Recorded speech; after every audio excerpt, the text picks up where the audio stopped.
Muchísimas gracias, Maggie. En un ratito nos volvemos a reencontrar. Estamos en las 9 de la mañana y 26 minutos y recibiendo al diputado del Partido Independiente, Iván Posadas. Bienvenido, ¿qué tal? ¿Cómo le va? Un gusto estar con ustedes. Bueno, un placer realmente tenerlo por aquí. El motivo es charlar un poco sobre esta iniciativa de otorgar un subsidio de 4.200 pesos a cerca, creo, de 300.000 trabajadores informales por un periodo de 3 meses. Obviamente, pero está bueno recordarlo, motivado por esta situación compleja que ha traído para muchísimos trabajadores la pandemia, ¿no? Sí, la crisis sanitaria ha derivado en una crisis de carácter económico y social. Esa es la realidad de los hechos. Y en definitiva, esta propuesta, ahora que yo diría tenemos una perspectiva relativamente de ver un horizonte de salida de esta situación, en la medida que en marzo se comenzará la vacunación, eso nos va a demandar un trabajo de inmunización de la población del orden de los 6 meses, por lo menos. En función de esa perspectiva, creo que se pueden de alguna manera comprometer recursos, en este caso que serían del orden de los 90 millones de dólares, a razón de 30 millones de dólares por mes, para atender justamente a 300.000 personas que son trabajadores informales.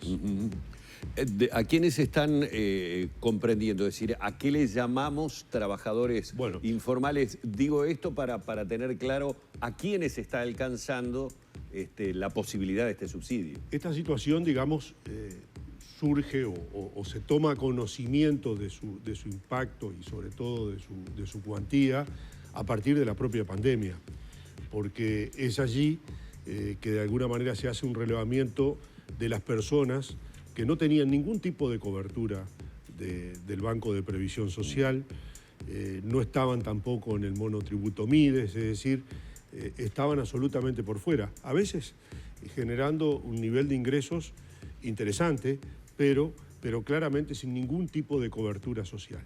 Y de la noche a la mañana, en función de lo que era la situación de la pandemia, derivó que esas personas no tuvieran ingresos.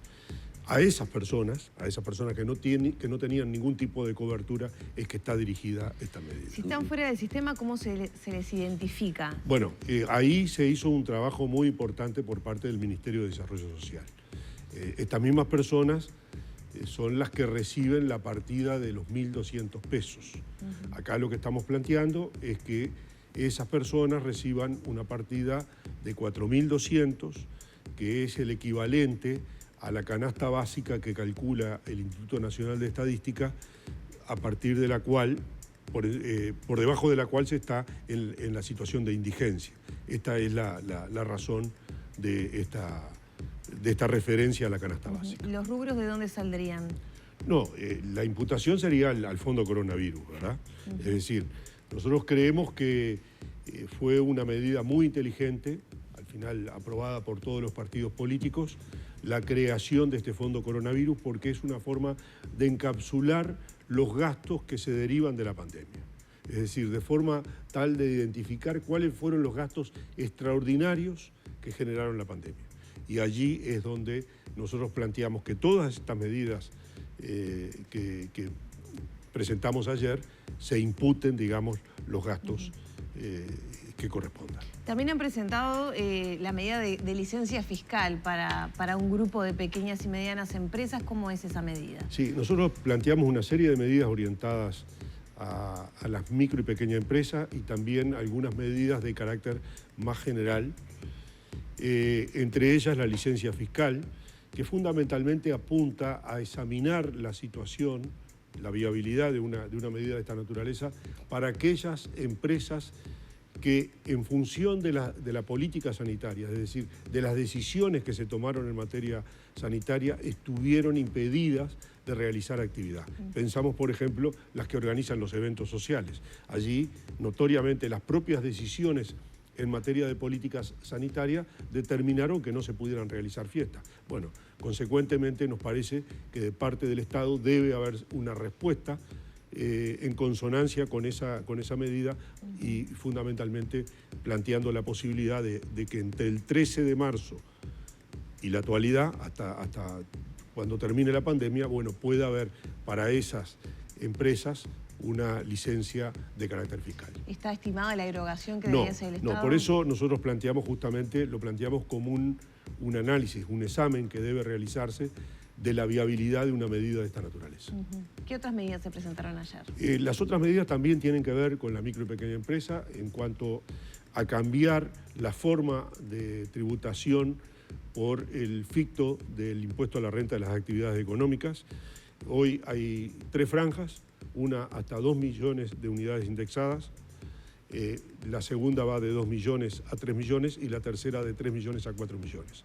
Pero la particularidad que tiene el cálculo hoy, si bien tiene una misma tasa del 25%, es que a medida, según el nivel de ingresos que se tenga, se cambia el nivel del ficto sobre la base del cual se calcula la tasa, se aplica la tasa.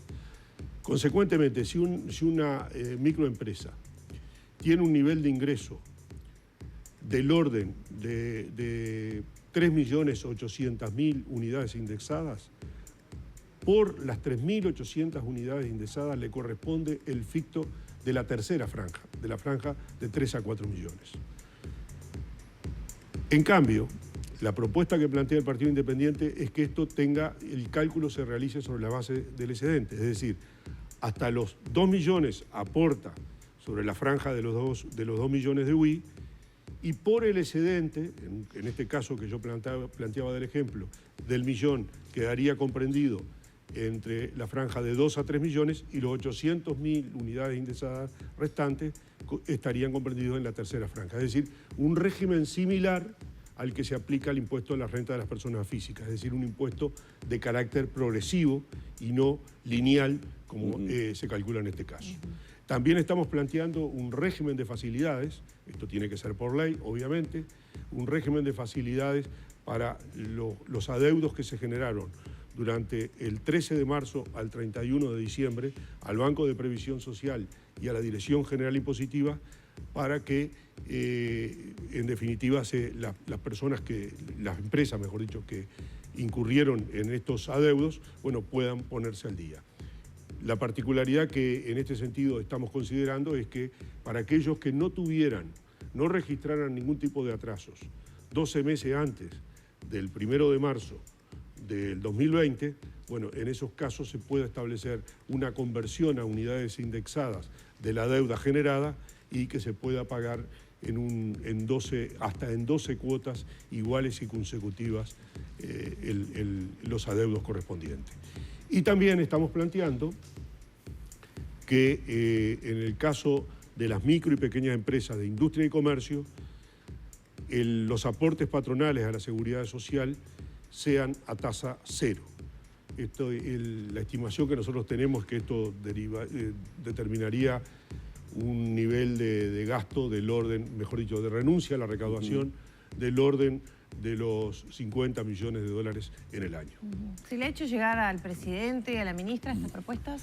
Bueno, muchas de estas propuestas, en particular las que hablábamos al comienzo, también esta que mencionábamos respecto al cambio en la tributación del IRAE ficto, las conversamos oportunamente con el presidente de la República antes del ingreso de la ley de presupuesto al Parlamento. En aquella oportunidad, una delegación del Partido Independiente estuvo reunido con el presidente de la República y hablamos de estos temas. Y por cierto, han estado en la consideración y en el planteo que ha realizado el ministro Pablo Mieres en las reuniones que habitualmente tiene, tanto con el presidente de la República como con la ministra de Economía y Finanzas. Pero ha habido un compromiso de, bueno, estudiarlas, hay un compromiso de estudiarlas alguna, al menos parcialmente. Hay un compromiso de estudiarlas, en algunos casos, como la medida de carácter social, yo diría que se ha avanzado bastante en lo que tiene que ver con la posibilidad de la implementación. Obviamente hay una decisión pendiente en ese sentido. Sí. Perdón, evidentemente, es necesario hacer una referencia en esta enumeración que está realizando el diputado a lo que hace muy pocas horas atrás escuchábamos también como propuestas o ideas del Partido Colorado. Ambos integrantes, obviamente, de este gobierno de coalición. Desde el principio de esta pandemia, desde la oposición, desde el Frente Amplio a este gobierno, se ha hablado de la necesidad de subsidiar diferentes sectores. Lo que uno escucha es que hay diferentes maneras, diferentes vías. Algunos dicen más responsables, menos responsables, más con fines electorales algunos. Lo cierto es que cualquier ciudadano puede pensar, evidentemente estábamos ya antes de la pandemia en una situación que, por lo que uno escuchaba en la campaña política, una situación económica del país compleja. Todo esto evidentemente ha venido a dañar muchísimo más la economía del país. Pensemos solo en lo que hemos renunciado, no solamente a nivel fiscal, sino en cuanto al ingreso de divisas por lo que ha tenido que ser esta temporada turística. O sea, es decir, cualquier persona sabe que lo que tenemos por delante económicamente es una situación muy compleja. ¿Cómo se logra acompasar los intentos de subsidio, por un lado, que pretende para determinados sectores el Partido Colorado, las ideas del Partido Independiente?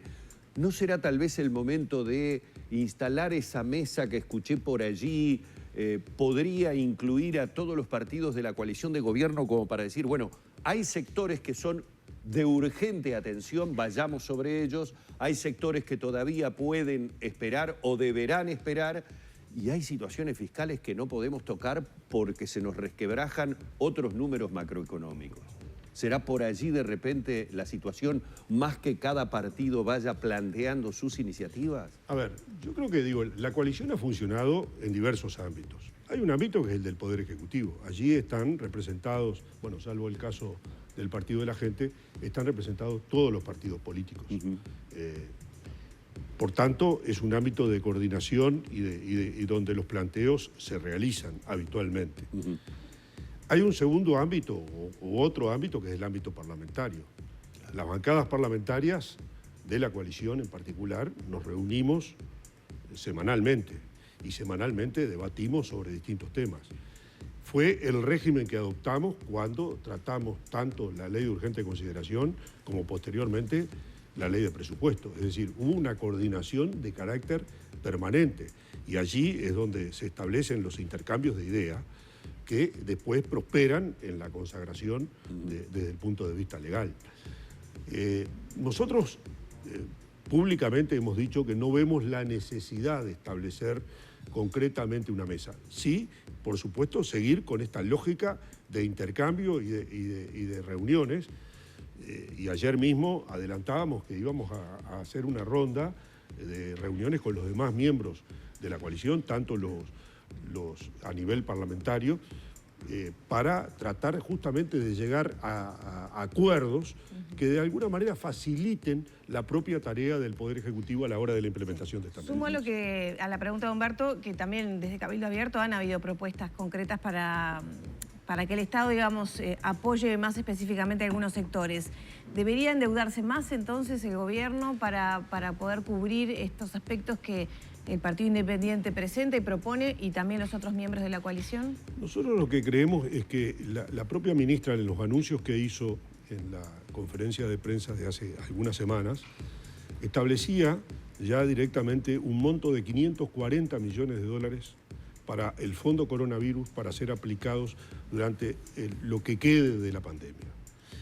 Hoy ahí también va el gasto de las vacunas, ¿no? Que no estaba el año pasado. Claro, va el gasto de la vacuna. O sea que va a haber menos monto para el resto de los programas. Sí, pero de todas maneras hay allí un monto muy importante. Yo creo que a veces cuando se reclaman medidas de carácter social, se pierde de vista que durante todo este año, durante todo el año, 2020, y lo que va de este año 2021, la principal medida de sostén de carácter social fue el seguro de desempleo. Allí se llevan muchos millones de dólares. Bueno, de hecho, el total del gasto de la pandemia, del Fondo Coronavirus, hasta el presente hasta el año 2020 fueron 711 millones de dólares. Es decir, y buena parte de esos 711 millones de dólares se dedicaron al tema del seguro de desempleo. O sea, ha habido una política social de carácter permanente que es tratar de dar un sostén en materia de los ingresos de la familia que estaban en el sector formal. Hay que, desde nuestro punto de vista, hay que hacer una complementación para los trabajadores informales. Bueno, vamos a agradecerle una vez más al diputado por el Partido Independiente, el contador Iván Posadas, estos minutos en la mañana de Arriba Gente. Que tenga una buena jornada, diputado. Igualmente para ustedes, que pasen muy bien. Muchísimas gracias. Cerramos la entrevista por aquí.